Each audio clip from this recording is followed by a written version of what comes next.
The following compilation features unsettling and spine-chilling tales sourced from Reddit's horror communities. Reader discretion is strongly advised. These narratives may contain graphic descriptions, psychological distress, and themes that could unsettle sensitive individuals. Proceed with caution, as immersion into these eerie stories may provoke fear, unease, and sleep disturbances. Enter this realm of Reddit's creepy horror stories at your own risk, as the line between reality and the macabre may blur within these chilling narratives.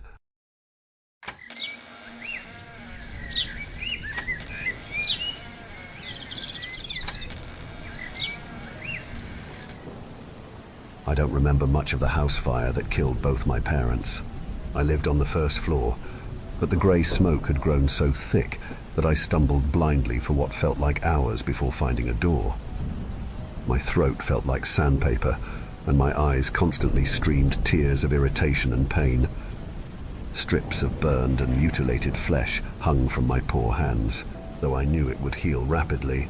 Within a few hours, a firefighter appeared like a ghostly silhouette before me.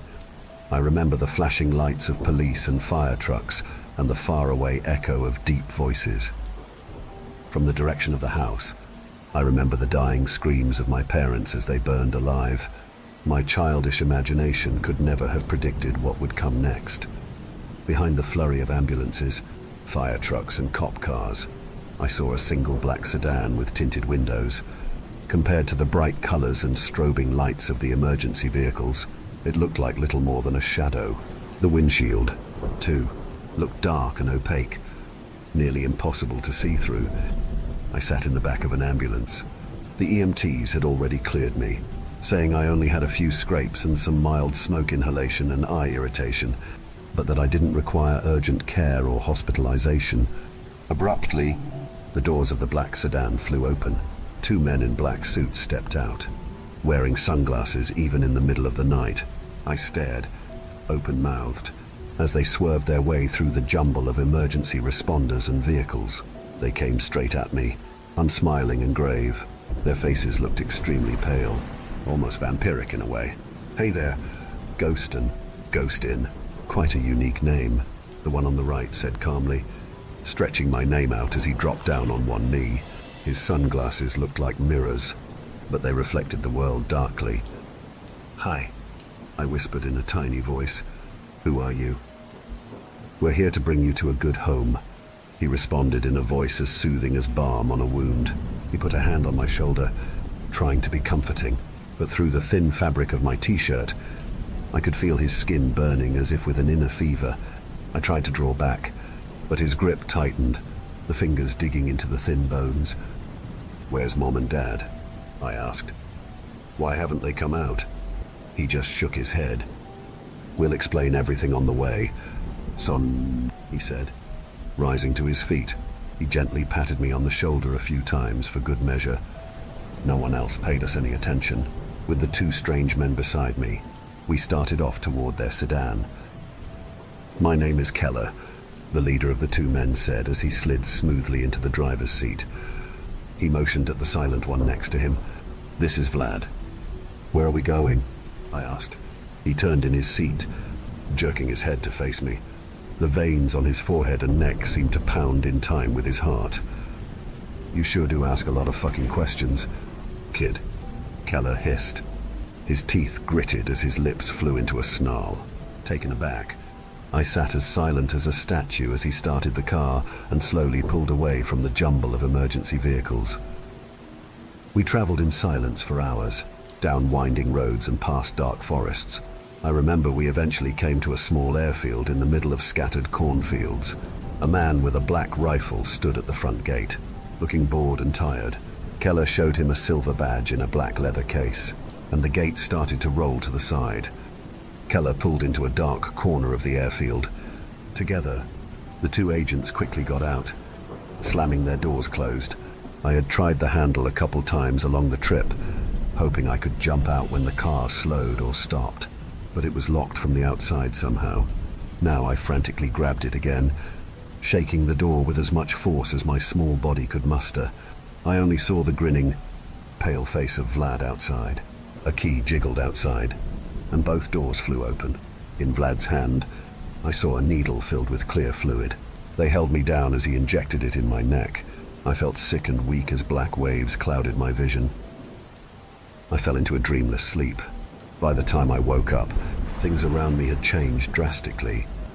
I was handcuffed and thrown into the back of an SUV with a pounding migraine. I looked up front, seeing Keller and Vlad still in the front seats. But now, the windows outside showed jagged mountain peaks covered in thick drifts of snow. The night outside looked freezing cold. Endless forests disappeared into the shadows off in the distance. I could feel the car rapidly accelerating uphill as hail peppered the windshield and roof. Vlad glanced in the rearview mirror. His eyes reminded me of those of a Siberian husky, ice cold and predatory. "Ah, you're awake? That's good," Vlad hissed in a thick Eastern European accent. "We'll be there soon, Ghostin. There are few things you should probably know before we get there. Escape is impossible.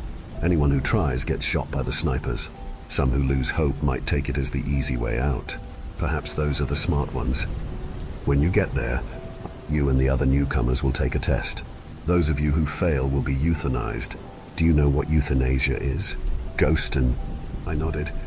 "Every month, the bottom 10% of the class will be taken out. At the end of 9 months, those left alive will be offered jobs with the CIA and the military. All the kids there are freaks, just like you. They don't all heal burnt, blackened skin in a few hours. Though," Vlad continued, "that is impressive."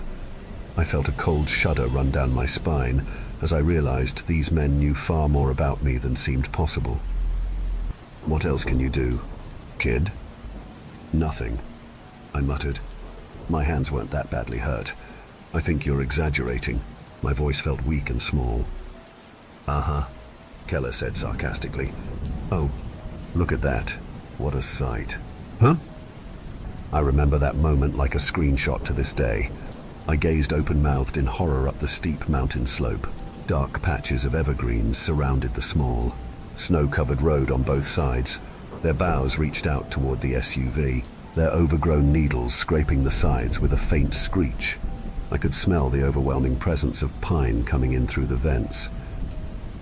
Above us loomed something like a massive high school, surrounded by rolls of razor wire and multiple layers of tall, electrified fences. A dozen jet-black sniper towers were placed equidistant around the perimeter of the property. The enormous brick building at the center looked like it had no windows at all. Sheer concrete walls rose to a flat roof a few stories high. Large industrial-sized smokestacks scattered over the top constantly belched black smoke into the crisp Alaskan air. Behind it, dozens of snow-capped mountains stretched off towards the horizon. We pulled up to the gate. Spotlights converged on the SUV from all directions. A guard dressed in all black stood there with a large rifle strapped to his chest. On his face, he wore a silver mask. It had long, slitted eyes and metal lips tightly pressed together in a grimace. My first thought was of the man in the iron mask. 2 more guards stood in a nearby guardhouse wearing identical masks. Though they varied in height and build, Keller rolled down the window. The guard in charge spoke in an electronically distorted voice. It sounded inhumanly deep, with a subtle hiss of static writhing under his words. "What is your business?" the guard hissed. "We're dropping off another subject for the tests," Keller said calmly, showing his silver badge. "The Department for the Cleansing of Anomalies.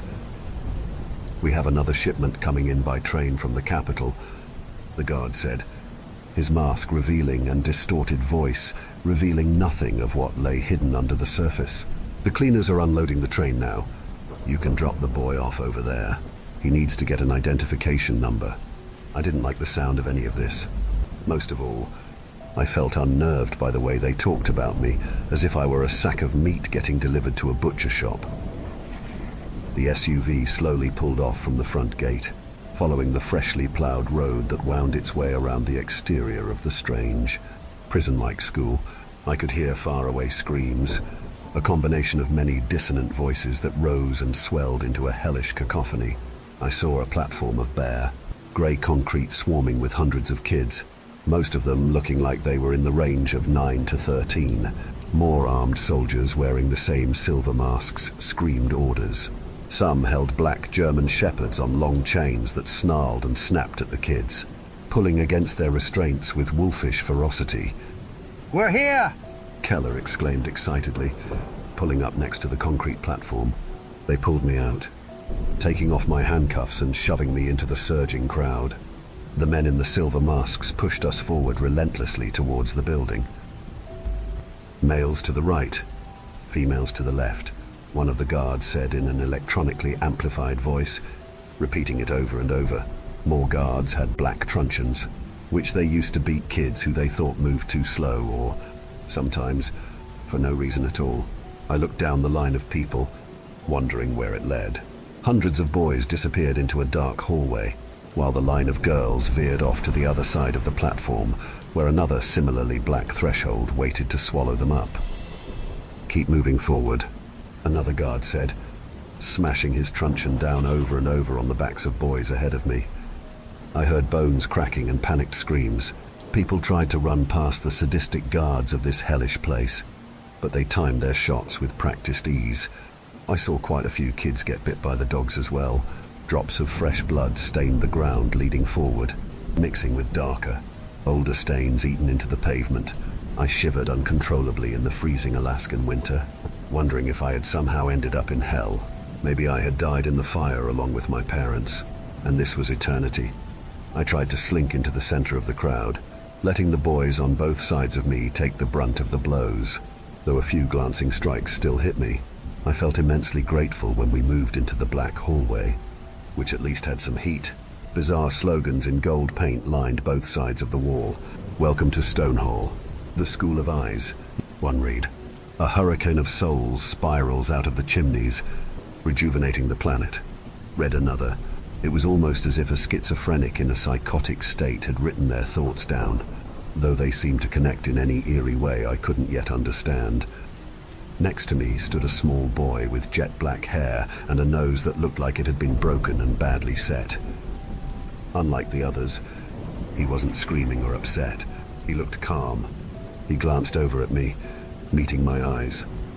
"Hello," he said over the wailing and cries of the confused, hurt kids. "How are you?" I laughed at that. "Not very good. To tell you the truth," I answered. "I think we might die tonight." The boy shook his head once, the serenity never leaving his eyes. "No, not you and not me," he said simply. "Others, yes, but people die here all the time. After all, like the sign said, a hurricane of souls spirals out." "How do you know we won't die?" I asked. Confused, he leaned close to me. There was an odd smell around the boy, almost like ozone with a note of panicked sweat. Yet his expression reflected no perturbation in his mind. "I can see the future.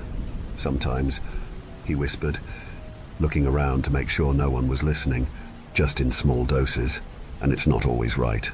It's like, imagine if reality was a beehive, filled with millions of cells rising above you.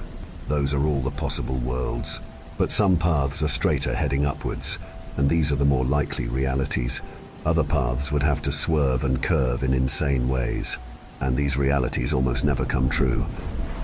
"Well, I sure hope you're right," I said, "because today is not a good day to die." I found out that the boy's name was Dean. I stayed close by his side as all of the boys were herded, one by one, into a room. After waiting for nearly half an hour, it was my turn. A guard in a silver mask took my arm and put it on top of some sort of machine that reminded me of an X-ray. A metal clamp closed around my wrist and elbow. Two other guards watched, armed with black rifles. Suddenly, red lasers shot out, sizzling into my skin. I screamed, trying to pull away, but seconds later, it was over. I looked down at my arm, seeing a number tattooed there in black copperplate, A2101. After that, we were led into a large auditorium with hundreds of velvet-lined seats facing a stage. A man in a black robe wearing the same iron mask as all the other guards stood there waiting, not moving in the slightest. For a moment, I thought it might be a mannequin. Dean stood behind me in line. "Find seats," the guards screamed in their amplified voices. People scrambled to the nearest open seat. Dean and I found 2 seats near the front, only a stone's throw away from the still figure on the stage, looming over the crowd like the angel of death. On the right arm of each seat, there was a tablet. The screen stayed dark for now, but once the hundreds of boys had taken their seats, all of them in the room turned on at once. "You know why you're here in Stonehall?" the black-robed man on the stage said, taking a long step towards the students. "Each of you are different, capable of great things. In this school, we will weed out the weak and feeble. Only the strongest and smartest will survive. The first round of elimination will take place by test. Enter your identification number at the top of the screen. The test will begin in 10 seconds. The questions that came up on the screen seemed bizarre and nonsensical some of the time. The first strange one had to do with tarot. It read, "In front of you, you see the Fool, the Hanged Man and the Devil. What card comes next?" In a flash, I somehow knew what they wanted me to say. "The Death card." I typed on the small touchscreen keyboard. The questions varied wildly. Some topics focused on astral projection or out-of-body experiences, while others asked about ancient types of torture. Strange wildcards continuously came up, non-sequiturs like the tarot question. I still remember another bizarre one. If the National Socialists had won World War II, in what year would Adolf Hitler have died? It asked. I thought about what Dean had said, how he could see different realities above him like the cells of an eternal beehive. I wrote down 1949, and the test was over. The screens all went black simultaneously. Spotlights overhead came on, shining down on us from all directions. The white glare blinded me temporarily. On the stage, I could just barely see the silhouette of the robed man. He raised his hand, his pointer finger extended upwards, reminding me of the ISIS salute. "The tests are being scored now," he rasped. "Please stay in your seats." I nervously looked around, seeing the other students sweating heavily. The doors at the back of the auditorium flew open. Dozens of guards with rifles walked in, their masks gleaming under the harsh fluorescent light. In pairs, they walked over to some of the boys, pulling their arms out and checking the tattooed numbers. They passed by me and Dean, but the boy on the other side of me had failed. Sweating heavily, I saw him stumble to his feet as the black-gloved hands of the guards forced him up. "What's happening?" he asked, his voice weak and uncertain. "Where are you taking me?" "Shut the fuck up," a guard hissed, pushing him forward onto the steps. The boy went sprawling, smashing his face into the hard steps with a sickening thud. A moment later, he raised his swollen head. Streams of blood flowed from his nose. He spit up frothy blood and a piece of a tooth. After a few minutes, they had lined up a few dozen of the boys out of the few hundred people in the class. At gunpoint, they marched them out and into the hall. "The rest of you will be shown to your rooms," the black-robed man at the front of the hall said. "Every month, you will have a test, though not all will be based on knowledge. Some tests may be based on your skills and abilities. You will be honed over the months, strengthened and shown amazing sights." We were led out into the hallway. It split off into 4 corridors, and off in the distance, I saw it split off again. The halls had been decorated somewhat like a traditional school, with tiled floors and brick walls. Fluorescent lights hung overhead, casting the pale, terrified faces below in a white glare. Stairs going up 6 or 7 levels opened up intermittently. They sectioned us off in groups of a dozen, sending us into rooms with cold steel bunk beds covered in thin mattresses. I was thankful to see Dean in my group. I laid down immediately, feeling bone-tired and weak from all that happened and the long distances I had traveled. I heard Dean weeping in the bunk below me. And then, far below us, the screaming started. At first, it came through muffled. I saw air vents in the room, square grills at the corners. The sound seemed to come from them. The wailing intensified, the notes of agony and terror growing stronger. "What is that?" I whispered, not wanting to know the answer. I had a sick feeling in my stomach. My heart was racing. "You can't see it?" Dean asked. "I can. They get locked in concrete rooms. Then the vents start whirring, and the poison comes through. They see their nails turning blue as they pile up into pyramids of bodies, coughing up blood from screaming so loud and so long. Can't you see it? No, I can't, I said.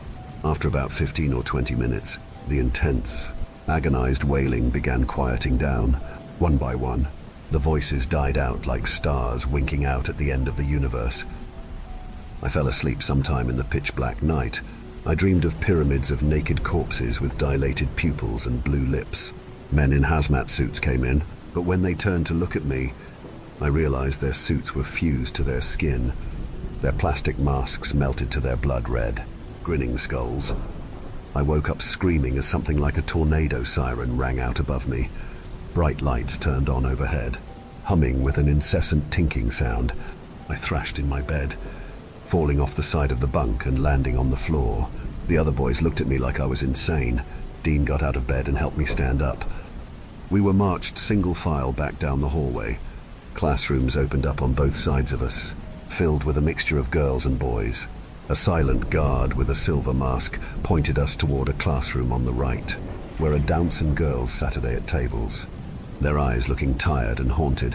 A man stood at the front of the class with strange, blood-red irises. He had a shaved head and a reddish hue to his skin, as if he were at risk of exploding from hypertension at any moment. "Sit down," he yelled. "Sit down. We don't have much time here." I quickly found a seat at a table with 3 other boys.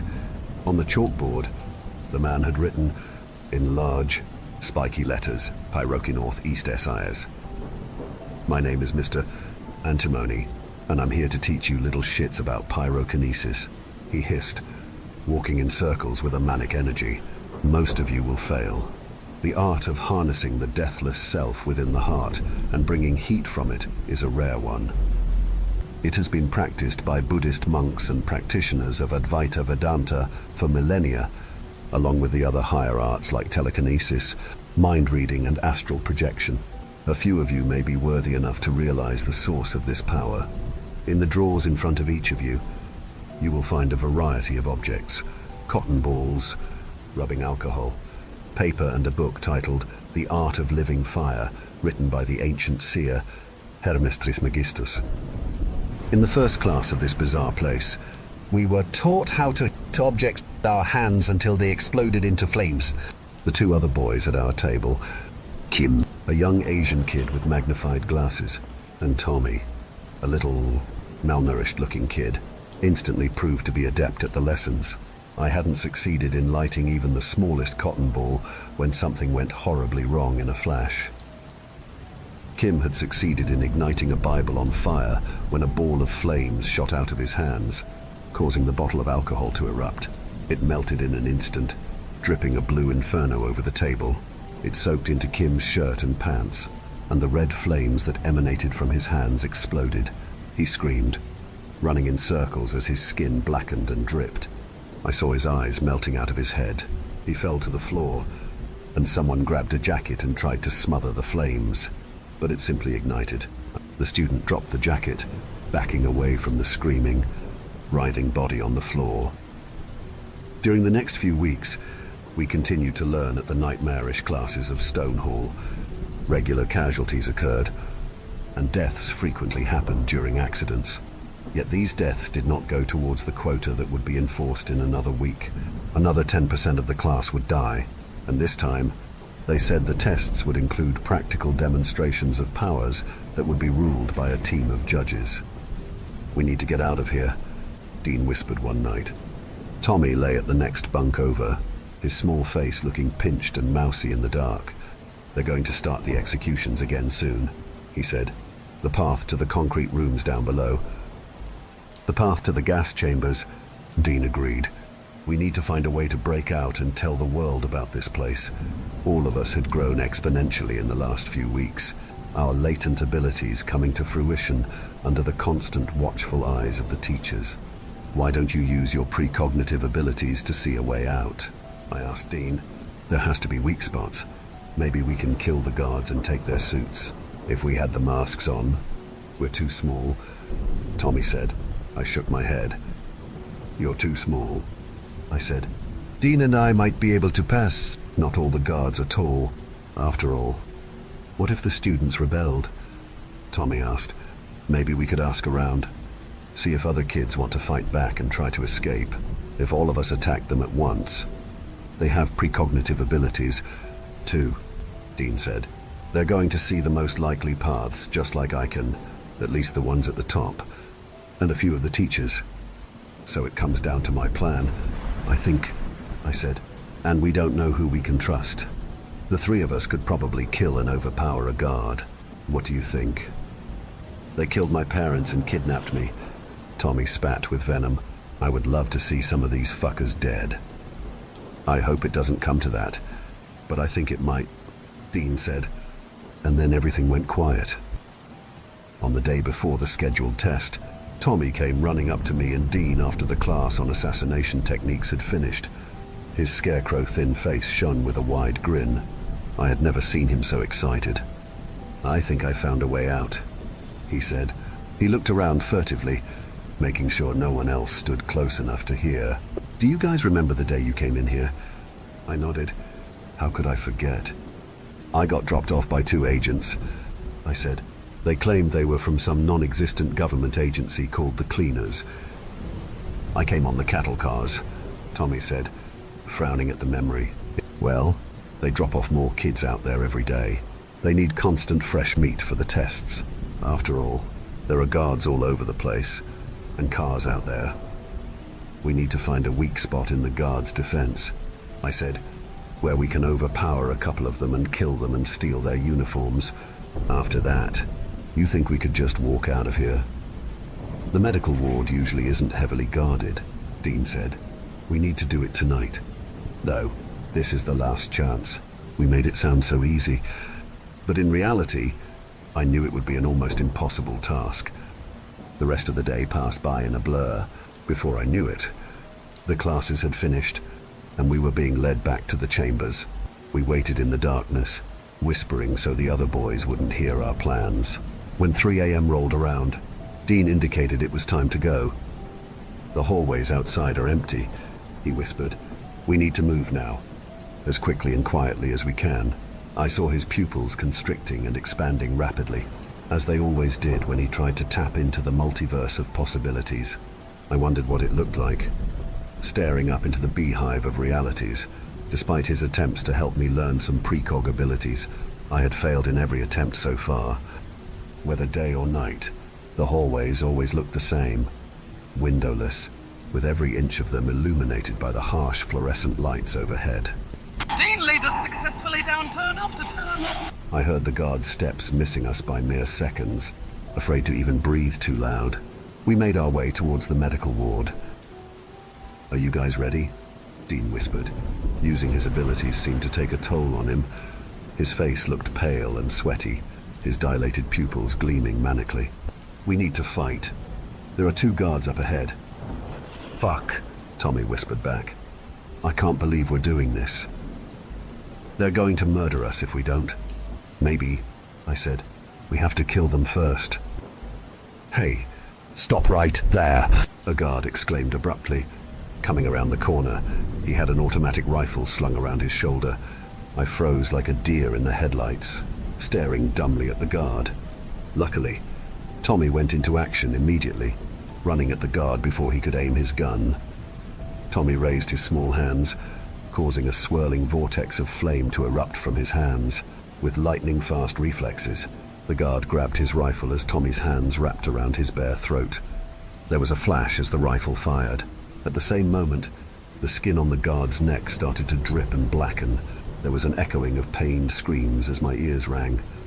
Another guard came around the corner seconds later, aiming his rifle at Dean's head. Dean shot a flash of blue lightning from the tips of his fingers, using his telekinetic powers to send the rifle flying upwards.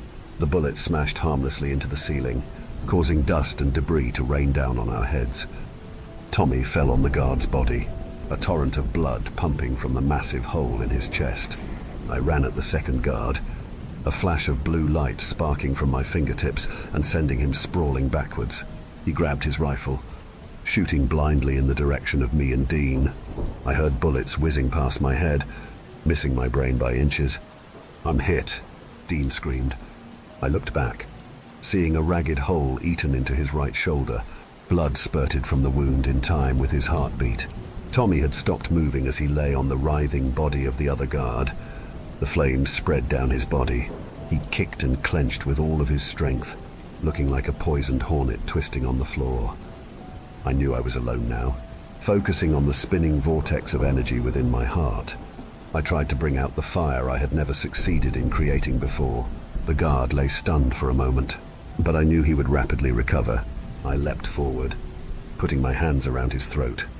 I felt something freezing cold running through my blood, but when it emerged from my skin, it grew burning hot. An acrid smell like ounceone and burning metal surrounded me, pouring off my feverish skin. The guard screamed as his throat melted. His gurgling grew low and distorted. I felt his windpipe collapsing under the heat and assault. Breathing heavily, I looked around, expecting to see a platoon of guards running in. Someone must have heard all the gunshots and screaming. Dean's eyes had started to roll up in his head by this point. I crawled over to him, slapping his face. "Stay with me, man," I whispered. Rapidly, his lips took on a bluish cast. His paleness grew vampiric. His skin chalk white. I knew it was useless. I got up, feeling dissociated and unreal. I looked around, seeing an empty, dark room down the hall. It was one of the rooms for the medical ward, filled with unoccupied beds and equipment. With a rush of adrenaline, I leaned down, dragging the body of the guard I had killed over to the room. At first, his body seemed too heavy, impossibly heavy, but my telekinetic powers came rushing out. I felt drained from using my powers so much, and I hoped that soon I could rest. I rapidly stripped the guard of his military gear and silver mask.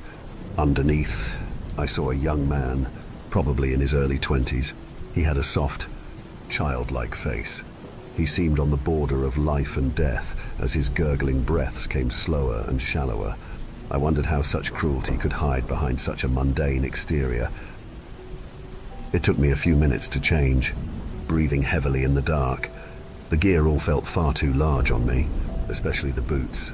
I saw a nearby medical closet with linen, slip-proof socks and hospital gowns. I put on pair after socks until I could walk in the black boots. The gear smelt of burnt flesh and blood, with drops of blackened gore still staining the bulletproof vest and tactical vests. I put on the mask, whispering a few words. The built-in voice distortion system caused them to come out low and predatory, like the hissing of a snake. "Stay with me, man," I whispered, feeling the echoes of past atrocities spreading around me. "Stay with me." I slowly opened the door, looking both ways but seeing no one. Close by, I heard heavy footsteps rushing in our direction. I came around the corner as a dozen guards ran up with rifles. The one in front froze, holding his gun with practiced ease. I stared into the unreadable silver face, wondering if this was the end. "I found 2 boys dead," I said. "Some guards, 2. We heard gunshots," he responded. I nodded, pointing behind me at the pools of blood and the broken bodies laying strewn about like garbage. "It looks like a couple kids attacked some guards," I said. "I was just about to go report it and call for backup." "Go get the principal," he hissed. "We'll secure the area." Gratefully, I crept past the still, eerie figures of the soldiers, unable to believe my luck. I made my way outside, hearing panicked screaming and pained sobs. A new round of kids stood next to the cattle cars of the train under a cloudy, black sky. A thin layer of cracked ice covered the ground. Seeing these kids beaten and pushed forward brought back horrifying memories of my first night here. Looking around, it grew worse when I saw the black SUV of Keller and Vlad. It stood empty, the engine running. In the line of kids, I glimpsed their 2 pale faces dragging 2 girls toward the hallway. Blending in with the crowd of guards, I quickly made my way over to the SUV and got inside. Without hesitation, I put it in drive and slowly started pulling away. No one had noticed anything yet in the chaos of the moment. In the parking lot, I saw dozens of other similar SUVs used by Stonehall for trafficking kids. I hoped I could blend in and get out before anyone raised the alarm. I pulled slowly up to the main gate, my heart twitching like a trapped rabbit. The iron mask of the guard revealed nothing as I rolled down the window. He held his rifle tightly in his hands. Through the eye holes, I saw 2 red irises staring out. Identification, the distorted voice said. Even through the distortion, I could hear the boredom in his voice. I checked the pockets of the dead man's uniform, finding a wallet. I pulled it out, flipping it open and showing the silver badge in the center. The guard nodded, moving back to the guardhouse. The gate slowly started ambling to the side. "Wait." Stop him! A voice shrieked from behind me. In utter panic, I glanced in the rearview mirror, seeing Vlad and Keller heading in my direction, sprinting blindly toward the SUV. "Fuck!" I shouted, slamming the gear shift into drive and accelerating rapidly. The tires spun on the ice for a long, heart-stopping moment. The guard ran out of the guardhouse, raising his rifle at the SUV. Then the car took off in a flash as the tires caught, sending me flying through the open gate. I accelerated at dangerous speeds down the slick slope of the Alaskan mountains, leaving Stonehall behind. A few minutes later, a voice came over a radio next to the steering wheel. I recognized the voice of Keller. "Ghostin." Stop! This was all a test, and you passed. "You escaped from Stonehall," he said urgently. "You were the only one in the last 5 years to successfully get out. Your training is done. We'd like to offer you a job." I glanced in the rearview mirror, seeing cars far behind me. A few black SUVs flew out of the gate, looking as small as fruit flies. Swearing, I accelerated as fast as I could, fearing I would skid right off the road. After making it to the bottom of the mountain, the road split off into 4 directions. I saw thick forests to the left and right. Nervously, I pulled right and sped around the corner, nearly sliding into a tree. I looked in the rearview mirror again, but I didn't see my pursuers. I pulled over, abandoning the car and fleeing that place of horrors. I walked for days before I found a small town where I managed to blend in, but I still feel hunted to this day.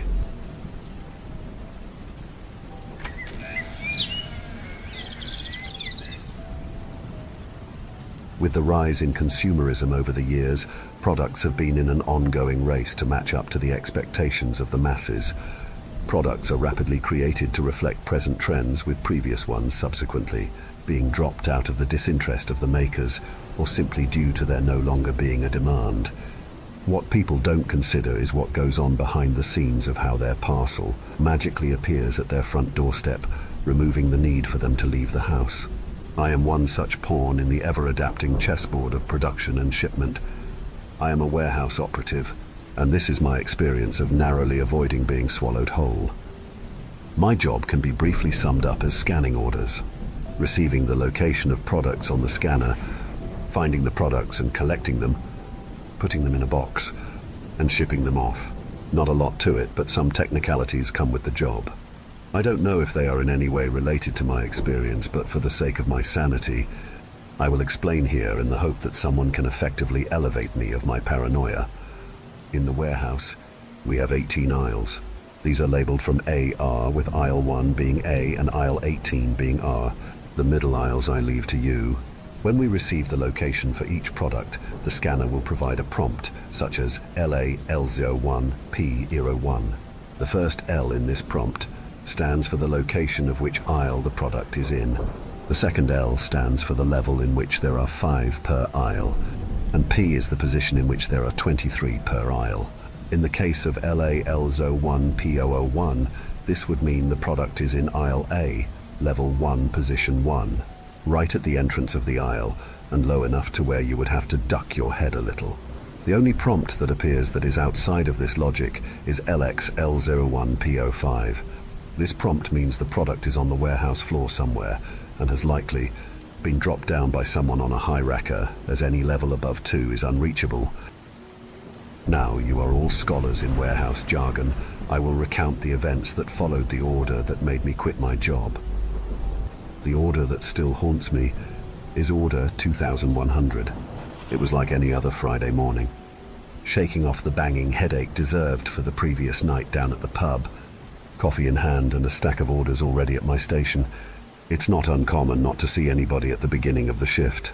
This is for 2 reasons. The first is that people are surprisingly not eager to arrive early to a warehouse job. And second, people tend to begin orders as soon as they come and won't ask for help from anyone unless there is a product out of reach, like I mentioned earlier. I wish I had seen someone this morning, face to face. Maybe if I had, this wouldn't have played with my mind so much. My first two orders were simple. The first was an order for 3 dolls and a pink toy car to go alongside, and the second was for a new state-of-the-art gaming laptop. Our warehouse has a lot of ties with various companies, and so the products which we ship tend to be an amalgamation of genre and type, electronic or not. Then came order 2100. The order was blank. I thought that maybe it was a problem with the ink in the printer, but it couldn't have been since everything else about how our orders looked was the same. The date was in the top left, the shipment time in the bottom right, and the barcode in the top right. No address was attached. I didn't think it was necessary to speak to my boss about it, since I could simply scan the barcode, collect the products, and then press Command T to print the shipment papers, which includes the address on anyway. I had a lot of orders to do today, so my best judgment told me to finish the order and make a note of the products and address on the order receipt so they could be logged by my boss as being completed. I placed the order down, picked up my scanner, and scanned the barcode, the pleasant beep stirring to life from the machine. The order of missing segments on paper was strange, but I assume not completely out of the realm of reason. But what appeared on my scanner was impossible. None of the products were listed. Where the products should be was rather the dark abyss that backgrounded anything that was inputted on the scanner. What there was, however, was the subsequent locations for where these nothingness orders were. The first location was simple enough. Lay L01P01. I walked over to my trolley and placed a large box on top, as I was unsure how many products I would need to get. Lay L01P01, a stack of A4 paper. Simple enough, but it must have been sat there for a while since there was a thick coating of dust. Now this isn't unheard of in a warehouse, but a product this close to the main floor would usually be seen and taken care of within seconds to avoid being marked down by inspectors. Taking initiative, I walked back to my station, grabbed a cloth and cleared the dust. Due to the scanner only telling me the location, I was unsure how many products were needed, and so I only grabbed one. In a field like ours, a mistake in quantity could mean hundreds in lost profit if oversupplied. Location 2, LDL02P06. The squeaking of my trolley as the loose wheel struggled across the floor, doing more harm than good to my headache. I ditched it completely at the entrance to aisle D and walked down to collect the product. We've been having some bad storms lately, so thunder overhead and the ugly whistle created by the numerous cracks in the warehouse's infrastructure were some of the many tortures we had to endure. The storm today was worse than any we had this far. Mystery product number 2 was ironically a handheld fan. I chuckled to myself, admittedly thinking that whoever ordered 2100 would be certainly going somewhere a lot nicer than here. When I reached the entrance of aisle D, however, my trolley was gone. I shrugged it off, thinking maybe someone had mistaken it as theirs, but why hadn't I heard it squeak as it had been pulled away? At that point, I didn't think much about this question, likely due to all the noise the storm was making, but this question would be stuck in my mind on repeat as I progressed through the order. I walked back to my station and placed the fan on my desk, certain that I would come across my trolley again at some point. Location 3, LCL01P23. As I entered the aisle of C, I felt the pressure of my headache begin to expand into various regions of my body. With each step I took down the aisle, my stomach delved deeper and deeper into the depths of pain, exploring newfound territory I didn't think capable. My feet dragged behind one another as I placed one in front of the other, and my knees began to buckle slightly. By position 18, I was completely down to my hands and knees, one hand clutching my stomach in a desperate attempt to alleviate the waves of griping pain that came over me. I think the roof has taken a serious beating from the storms, one after the other, as water started to seep through, creating the beginning of what would become a waterfall of downpour from above. As I entered the zone of position 23, my body had given up on me, a face full of rainwater, my limbs arranged like a rag doll someone had finished playing with. All strength had left my body. Anyone, please, please help. I screamed as loud as I could, but I knew even then that no one would come.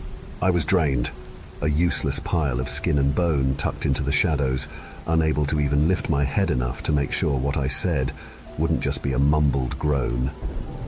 Someone walked past the entrance to the aisle. I only saw the left side of them, though. I was too far away to distinguish any features I could recognize as any of my co-workers. But the trademark vibrant orange vest was a dead giveaway. I tried again to shout. Hey, please, help, help me. No one came to my rescue. I wouldn't be abandoned.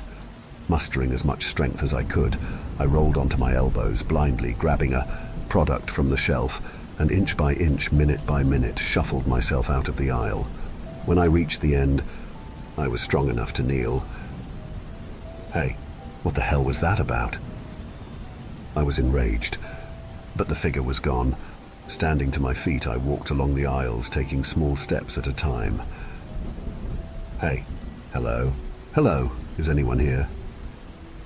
The figure was gone, yes, but so was everyone else.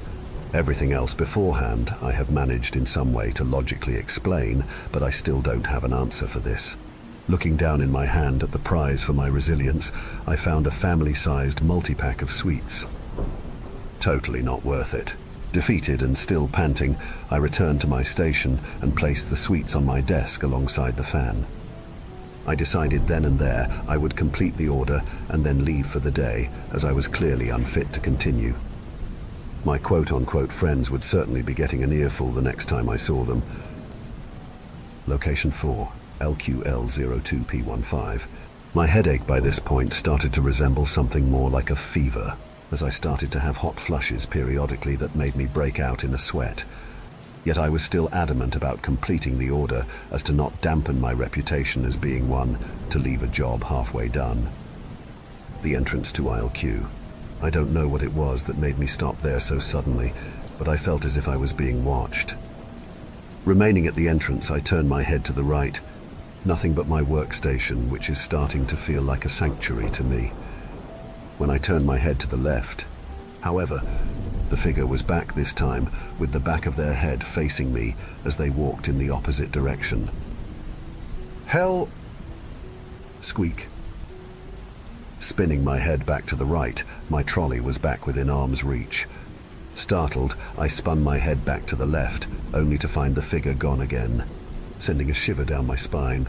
I've never had any vendetta towards my colleagues, and was even friendly enough with them to invite them to my wedding a year back. But now they were beginning to become a source of fear that I no longer wished to encounter for as long as this order were to last. Dragging the trolley down the aisle, the fever grew with intensity, beads of sweat trickling down my back and leaving a trail clearly indicating where I'd been. The product was a genuine leather wallet. Ever since I was young, I always wanted a wallet like that, with both my granddad and dad having one just like it. Young me believed that the day I owned a leather wallet was the day I became a man. I don't know why I never bought one, but with the pressure of bills piling up and new priorities stepping into my life like my partner, kid, and job, it forever remained as something to get around to. I picked up the wallet and placed it in the box on the trolley. Beep! The scanner had refreshed again, saying LQL02P15. Shrugging to myself, I picked up another wallet and placed it in the box. Beep. It happened again. This ritual of the scanner refreshing each time I placed a wallet in the box happened over 20 times until there were no longer any more wallets.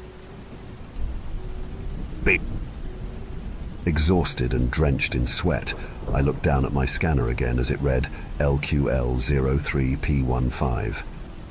Sighing, I pulled my trolley just below, raised the trolley slightly, and climbed on top as it shuddered beneath my weight and rolled slightly. Clinging onto level 3 to stabilize the trolley beneath me, I peered in. The pallet the products usually sit on was empty, save for a single wallet all the way at the back.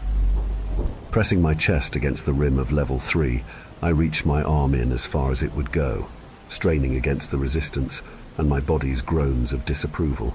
My fingertips barely grazed the side of it as I made a final push, jumping a little to grab it, the trolley beneath me giving way. Yelling in surprise, I was soon comforted by solid concrete as I thudded to the floor. My body ached, sending a sensation like being electrocuted all throughout my muscles. I sat up slightly on my hands, dazed, before propping myself back up onto my feet and placing the wallet in the box. Location 5, Le Lézard P13.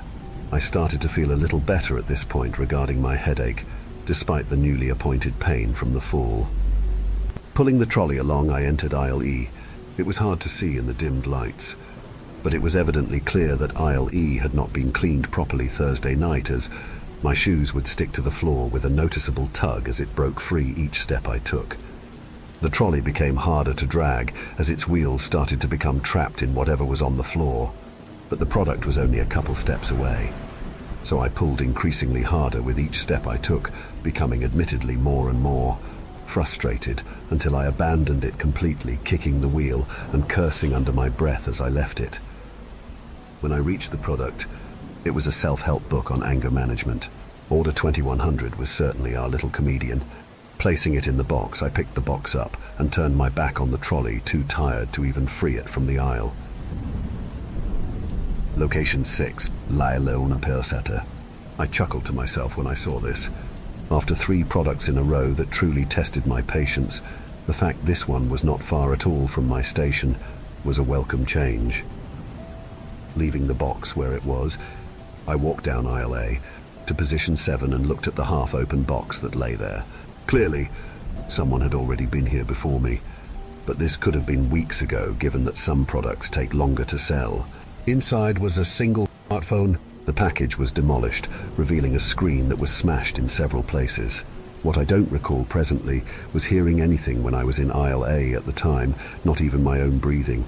Even the storm, which could be heard throughout the order thus far, had grown completely silent. I didn't feel right giving this customer a broken phone and instead pressed enter on the scanner to see if there were any other locations with the same product. There was... Le L02 Looking up at level 2, I carefully searched through the boxes for a phone that was as close to pristine as possible, opting for one that had a tiny scuff on the bottom right corner of the package. Looking down, the scanner began to flash LA L01P07. I had never seen the scanner do this before, and it was clearly adamant that the broken phone was the correct one, so I surrendered to its command and walked back to my station, placing it inside the box. Location 7, LHL02P13. I recall hearing the storm again around this time. As I walked down past the aisles on my way to aisle H, I couldn't help but wonder how many more products were left. I was tired, drained in fact, in pain, and utterly defeated by the demands of Order 2100. As I passed aisle C, however, I swear with every ounce of my being that I saw someone there. This time they were looking at me. Realization overcoming me, I swiveled back around on my heel towards aisle C. Again, no one was there. This had happened too many times to be imaginary. It couldn't be. It shouldn't be. But if it wasn't, where did they go? Turning back towards aisle H, I saw the right side of a figure walk down it. Picking up the pace, I rounded the corner to H. The entire aisle, from bottom to top, and from the entrance to the end, was completely soaked in blood. The stench overpowering my senses, I fought back a flurry of heaving gags. Slipping in the pool of blood, I broke into a sprint towards the warehouse exit. This was the last straw. Someone or something was here, and it made sense to me that it was the reason for where all my colleagues had gone. Skidding as I rounded the corner, I tripped, rolling 3 times on the floor, stopping at the box for Order 2100 as I heard something moving across the floor. Beep! Looking down at the scanner, it read LXL01P05. The product was on the warehouse floor. Looking in the direction of where I heard the rolling was my coffee mug. The mug my son gave me. The mug that read World's Best Dad. There was nothing else on the warehouse floor to my knowledge. Is this what you want? You want me to finish your damn order? Oh, I'll finish it here and now. Picking up the mug, fury clouded my thoughts as I slammed it into the box, ceramic chunks flying out. There. Are you happy now? Beep. The scanner read, LF, LO6, Pillow 6. There is no level 6, unless it meant the roof. Suddenly, loud banging was heard from overhead, the scanner beeping in quick succession to match each bang that echoed throughout the building. L, LD, LC, LB, Lay, LX, LO1, PO5. My throat began to tighten, my body shaking, tears running down my face as I turned behind me. The figure was directly in front of me, and this time it was facing me. Its skin was covered in a dirt-laden hexagonal pattern, almost like scales, which were only noticeable from being so up close. Eyes like two sunken pits of dark void, engulfed by deep strokes of amber, that seemed to stare right to my very being and more. But besides all this, it looked normal. It looked like a man. Early 50s, receding dark hair that was beginning to go grey, and thin, pale lips that remained a permanent straight line while all still wearing the same orange vest. There was no malice in his complexion, but this scared me more than any sign of anger could. I remained frozen, staring at this figure, my mouth agape and quivering, my lips beginning to feel dry, and my heartbeat so fast I could feel it pulsing in my head. I gulped and spoke. What are you?"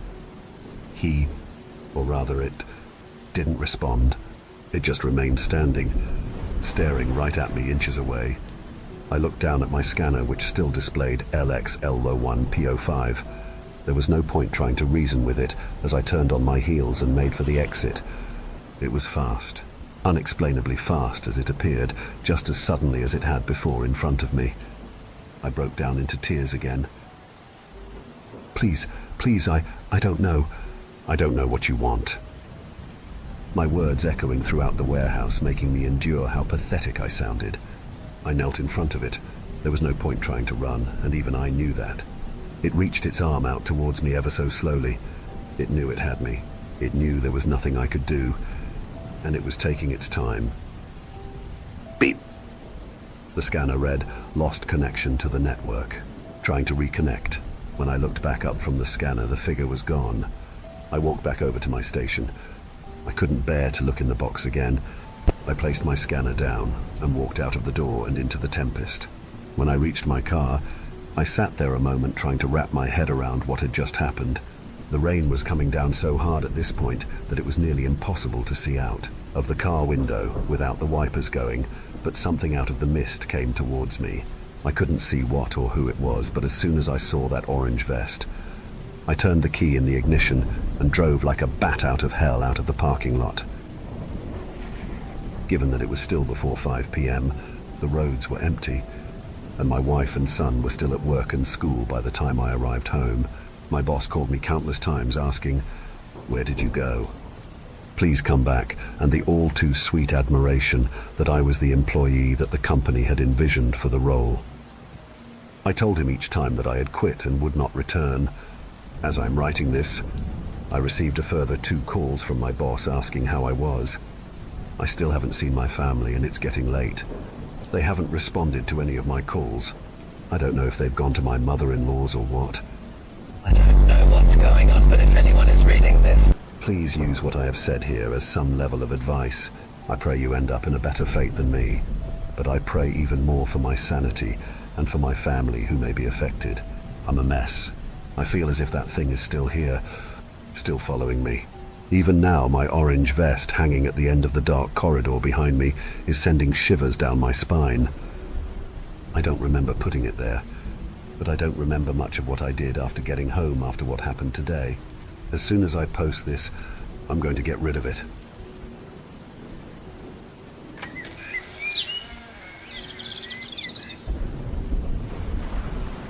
I don't even know where to begin, but I do know that this isn't in my head, and it's getting worse. It all started about 2 weeks ago as I was heading into my work, a large corporate building in the city centre. I can't drive, so the bus commute takes me about 30 minutes from my home. Nothing was out of the ordinary that day. and I got off at the usual stop across the street from my work. Between the bus stop and the door was a small area with benches and trees throwing dappled shadows across the cobblestone. I started walking towards the building when something caught my eye. It was a shadow. The shadow fell down over an empty bench from the tree above, except it didn't fall right. The shadow appeared to mold itself around an unseen shape, hugging tightly around something. It was so strange that I stopped dead in my tracks, squinting my eyes trying to understand what it was I was looking at. That's when, for just a split second, I could make out the contours of a face. Shadows pouring into where eye sockets would be and curving around a head. I shook my head out of instinct and pushed down the uneasy feeling inside my gut. I started speed walking towards the safety of the door. I knew that there wasn't anything wrong, and I probably just saw a strange trick of the light. But knowing that fact didn't stop my hammering heart. As I passed the bench, I couldn't stop my eyes from flicking to the side. It wasn't there anymore. I sighed in relief and continued on my way. Finally reaching the door to my building, I pulled it open and moved inside. I wish I hadn't looked back then. Maybe that third look was what sealed my fate. I looked over at the bench through the glass door as I closed it behind me. The thing was there, barely visible as the dappled shadows of leaves moved over it. Then it moved. The shadows on the face shifted as the head turned and faced me. I could feel it looking at me through the glass door. I quickly turned and made my way to my desk. It took me a few minutes to calm down and rationalize the situation to myself, so thoroughly that I assumed I was sleep-deprived and didn't see anything weird. So the rest of the day went by as normal. Everyday boring office tasks and meetings kept my mind occupied. By the time the workday was over, I had completely forgotten my encounter. As I headed out the doorway, I pulled up my collar against the icy wind that had picked up after the sun went down. I checked my watch and knew the bus would stop at any moment, and I needed to hustle across the street to make it. I started lightly jogging towards the stop when I saw movement. My first assumption was that a small bird may have just flown out of one of the tree branches. As my head turned towards the motion, my blood went ice cold. It was the bench from this morning, and it was still empty. I didn't see the shape, but somehow I knew it was there. I snapped my head to the front and sprinted towards the stop with extra vigor. I finally reached the small bus stop, and slightly out of breath, I chastised myself for being such a scaredy cat. As a woman who commutes alone at night, there was plenty of real dangers to be scared of, and here I was afraid of a shadow. As I was thinking about how silly I was being, the bus came around the corner and stopped in front of me. I stepped inside and paid my fare before moving into the nearest empty seat. The window next to my seat faced towards the office building and benches. As stupid as I was convincing myself this whole scenario was, I also couldn't find the courage to look back. I was scared to confirm my own suspicions. As the bus started crawling away from its spot, I hazarded a quick glance towards the bench. I didn't see anything there and sighed in relief. A relief that poured out of my body the second I turned my head back and saw it again. The bus's lights were throwing reflections and shadows across the bus stop, and they weren't falling right. The invisible shape of a man stood next to the stop, its body facing towards me, until there was no more light and shadow to illuminate it anymore. I sank back down into my seat and tried to focus on not crying. That was the first time I saw it, but unfortunately not the last. And so an awful routine fell into place. Each morning I would get off the bus and see the shadow sitting on its bench. I would even catch it turning its head to face the bus a few times. I would rush past where it was go to work, and each night it would wait for me at the bus stop. One morning, it was even seated on the bench next to a woman on her phone. She didn't seem to notice it at all, even though to me its silhouette and shape were painfully obvious. I asked one of my more friendly co-workers, John, to join me for lunch outside about 3 days ago. I wanted to see if someone else would independently see it. We both walked out the glass door, and I could immediately see the shape, waiting for me at its bench. I swallowed down all my panic, and as casually as possible pointed out the bench to John, who without any hesitation walked towards it and sat down right next to it. I stood in front of him as he sat and flicked my eyes over to the shape every few seconds. This was the first time I saw it up close. The shadow from the trees fell over its form and molded around it. It seemed to have a masculine shape, and it was bigger than I had first assumed. At one point, John took a bite of his sandwich and gestured towards the seat next to him. "Want to sit down?" he asked me, and I glanced towards the bench. The shape then moved faster than it had before. Its head, which until now had been facing John, shot up and faced me as much as something without a face can. The intensity and purposeful nature of this made me feel ill immediately. I felt as if it was staring at me, waiting for me to sit where it was. To get closer to it, I instinctively took a step away from the bench and made a lame excuse to John that I needed to go back inside. He seemed a little confused, but stood up and we went back inside together. I spent the rest of the day worrying that I might be losing my mind. Surely if an invisible man was hanging around outside for weeks, I wouldn't be the only one that noticed. That night I left the office later than usual to catch up on some work. I left the office just 5 minutes before the last bus of the night would come around. I looked down at the bus stop, and confusion and dread filled my heart when I saw no shape waiting there. I glanced over at the bench and saw nothing there as well. I should have been glad that the thing wasn't there, but I couldn't escape the fear that came from no longer knowing where it would be. I didn't have time to worry about it either way, as the bus came to a halt at the stop. I sprinted across the area and pushed myself through the door of the bus into its safety. The door closed behind me as I looked out at the seats looking for an open one. And there it was, barely visible in the dim light streaming through the windows outside. It was seated by itself on a bench, its head facing me. I almost screamed when I saw it and took steps backwards, almost falling over a woman's baggage. I felt the eyes of the other passengers on me as I panicked internally. This thing was inside the bus with me. I swallowed fear as I scrambled to the seat furthest away from it and fell down next to an elderly man. I sank down low in the seat, trying to hide myself from its gaze. The old man seemed to notice this and leaned over. "Miss, are you all right?" he asked quietly. Probably didn't want to embarrass me in a full bus. I felt a rogue tear stream down my face. I took a chance and whispered back to him as quietly as possible. "Can you see someone sitting 3 rows back on the left?" My voice was barely audible. A part of me was terrified that thing may hear me. The old man furrowed his bushy white brows and slowly raised his head up to peek over the back of the seat in the direction I had given. He squinted and tilted his head slightly after a second. There was confusion in his eyes. He turned back around and looked me over again. "I don't see anything," he said quickly and turned away from me. His entire posture and demeanor had immediately shifted into distrust. He probably assumed I was a crazy person and didn't want to be involved, but that moment where I saw confusion in his eyes stuck with me. It was a look of disbelief you would have if you saw something impossible. I sank even lower in my seat, my face red with embarrassment. The old man almost purposefully didn't look my way again and turned his body away as well. At the next stop, the man quickly stood up and moved towards the front, leaving me alone on the bench.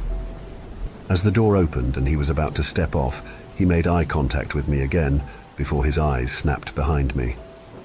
His eyes looked fearful as he quickly hopped off the bus. I Saturday frouncing in my seat as the bus started driving again, leaving the man alone in the street, staring through the bus windows at me. I Saturday low in my seat the rest of the way home, afraid to move, and knowing that if I got off the bus, there wouldn't be another bus until the next morning. I tried to distract myself as best I could, but it still felt like the longest 30 minutes of my life. As the bus started approaching my block, my stomach continued to sink deeper into my shoes. I was terrified that it would know where I lived now, but I had literally no choice. So I decided to make a risky play by waiting till the last second to get off the bus. Hopefully that thing wouldn't be quick enough to follow me. The fact that this thing could probably move through walls was a thought I entertained for only a moment, because if that were the case, I wouldn't be able to stop it anyway. As the bus stopped on my block, I stayed seated, watching the doors open. My entire body felt wired as I waited for my chance. As I timed it out in my head, the last moment finally came, and the driver shifted in his seat to reach for the door close. I jumped up and damn near sprinted off the bus. I fell out of the doors and took multiple steps away from them, I was breathing harshly and my hands clutched my bag so tightly my fingers were white. I turned as I heard the doors close behind me. I stood and stared at the door of the bus. Behind the glass on the other side of the door, it stood staring down at me. It was right on my heels. It must have barely missed the opening in the door. Then the shadows shifted as it moved in a way I couldn't decipher at first, getting closer to the window of the door. I stared back horrified as the head pressed up right against the glass. White wisps of condensation of hot breath on cold glass appeared over its mouth. The bus had started moving at this point, but I stood rooted in place, unable to process what I was even seeing. I watched as it moved rapidly from the door, though the bus trying to remain in my view through the windows until it came to a standstill in the back of the bus, staring at me through the window. As the bus disappeared from view, I became aware again and held back sobs as I sprinted, the entire way home, not taking a moment to stop until I was behind my locked apartment door. I crumpled into a shaking ball of tears when I was finally home. I didn't know who to tell or what to do. I know I am not crazy, and I don't take any drugs. I closed every single curtain in my house and double-checked everything that could lock. I was convinced that whatever that thing was, it wouldn't stop at just following me on the bus. I was unfortunately completely right. That brings us to yesterday, where it was mercifully a Saturday, which meant no buses. I tried to calm my shot nerves best I could at home, but eventually decided going to see my parents would be the best help. They lived a walkable distance away from me, and so I committed to going over and possibly staying the night. I packed some extra clothes in a bag and grabbed my things. I locked my apartment and made my way down the stairs and out the front door. A scream escaped my lips before I could even stop myself. It was standing in the doorway to my apartment building. I had nearly walked right through it. I stumbled backwards and slammed the door closed, crying as I moved away from the doorway. A neighbor who had been collecting mail came over to help, but I couldn't explain. What could I say? I just sprinted back up to my apartment as fast as I could and locked it behind me. I picked up my phone and called my father. I was so frazzled, I'm sure I didn't make any sense trying to explain to him on the phone what was wrong. He said he'd be right over, and I hung up the phone and locked myself in my bathroom with a kitchen knife. Some time later, my bell rang, and I forced myself out of the locked bathroom to open the door for my father. His face looked deeply concerned as I opened the door, and he got a look at me. I was so relieved that I hugged him close and cried. He hugged me back and gently moved me into the apartment and closed the door behind him. I sat down on the couch, and he took a seat across from me. "What's wrong? Did something happen at work?" he asked softly, clearly concerned but also confused. In that moment, I contemplated my options. Could I even tell him the truth without looking like I was losing my mind? I bit my lip and weighed my options, eventually settling on a half-truth. "I think someone has been following me home from the office. I haven't been able to get a good look at him, but I feel like I am going crazy." I admitted. I didn't want to lie, but I wasn't going to mention the detail that the stalker is invisible to anyone until I absolutely have to. My father immediately had plenty of questions that I didn't have answers to. We settled on the fact that involving the police at this stage wouldn't really work, as I had no witnesses, evidence, or even a description. Instead, my father agreed to stay the night at my home and then go with me to purchase some self-defense tools the next day. I did feel a lot safer having him around, and it started to ease some of the stress I had been building up the past 2 weeks. I made us some pasta for dinner and made a temporary bed on the couch for my father. We ended up watching old movies on the couch together until we both fell asleep. I startled awake around 2 a.m. to the sound of a gunfight roaring from the TV that was still on. I looked over at my father, snoring contently on the couch, and pulled a blanket up around him. I muted the TV and walked into the kitchen to get some water before I went back to my room. I stood in front of the fridge and filled my glass with water. In my apartment, most of it is open concept, so I could see the front door from where I stood in the kitchen.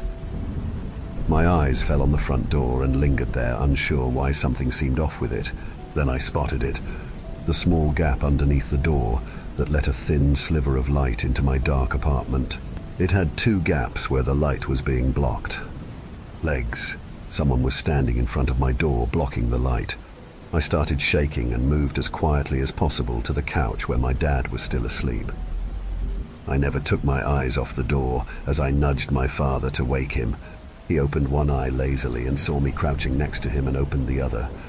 Any sign of sleep my father had before he noticed my expression vanished as he turned quickly, eyes wide, and faced me. I placed a shushing finger over my mouth and then pointed towards my front door. My father looked towards the door, and I saw him looking for the problem before his eyes glanced down at the gap.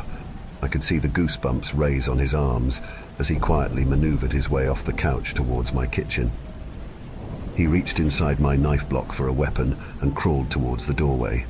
I sat still and stiff on my hands and knees next to the couch, watching him approach. He took a last glance at me before moving towards my peephole. He placed his face against it and peeked outside. I could see the tension in his body release slightly and be replaced with hesitation as he pulled his head away from the peephole and looked down at the gap where the shadow of legs still stood. Before I could even stop him, he reached up and quickly as he could unlocked the door and swung it open. A noise of protest caught in my throat and died away there as the hallway stood empty and illuminated behind my door. My father peeked out and looked down both ends of the hallway before closing and locking the door behind him. He turned to face me and his expression was hard to read. "Must have been a trick of the light," he said in a hushed tone as he came over to me and helped me to my feet. I stood there silently staring at the door, waiting for the shadows to return, but they didn't. I ended up sitting in the chair in the living room watching the door as my dad eventually fell asleep again. The shadows didn't return again, and eventually the sunlight beaming through my windows eased my fear enough for me sleep a bit. When my dad woke me this morning, I felt like crap. We had some coffee discussing my options if I did have Stalker.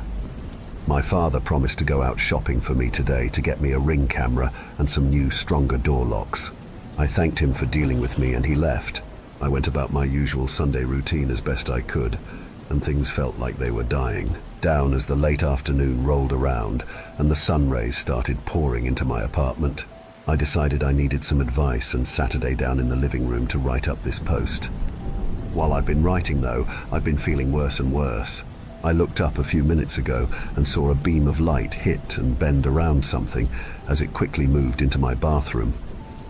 I think it's in my house now. I don't know what to do. My dad should be back soon, but I am too terrified to move. I can see it watching me through the gap of my bathroom door. Its body is moving in a strange way now. It looks like it's panting or shaking with excitement. The dark shadows of my bathroom fold around its body, and it looks bigger than before. Much bigger, as if its body expanded to fill the space of the room it's in. I can't move. I don't know what to do. Plessy, someone help. Thank you for venturing into the darkness with us. If you dare to explore further, be sure to subscribe to our channel for more spine-tingling tales of horror and the supernatural. Remember, the shadows hold endless mysteries, waiting to be unveiled. Stay tuned for more bone-chilling stories as we continue to traverse the eerie depths of the unknown together. Until next time, may your dreams be free from the haunting echoes of our tales. Or perhaps not.